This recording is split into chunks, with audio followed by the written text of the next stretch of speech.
ఈరోజు జిల్లా పరిషత్ ఉన్నత పాఠశాల కమాన్పూర్లో దీపం ఫౌండేషన్ వారి సౌజన్యంతో మొక్కలను ఇక్కడ నాటడం జరిగింది.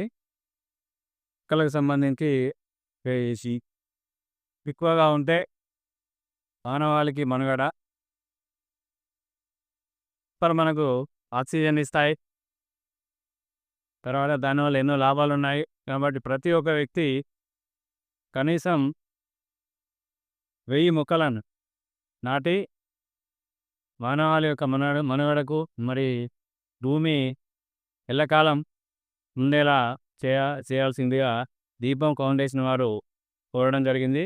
ఈ సందర్భంగా వారి యొక్క సౌజన్యంతో మా పాఠశాలలో మొక్కలను నాటడం జరిగింది. ఈ విధంగా మరి వారు ప్రతి పాఠశాలలో వారికి వీలైనన్ని మొక్కలు నాటి భూమిని తర్వాత ఇక్కడ ఉన్నటువంటి మానవాళిని కాపాడాలని కోరుతున్నాను. ఈ సందర్భంగా వారికి నా పాఠశాల తరపున కృతజ్ఞతలు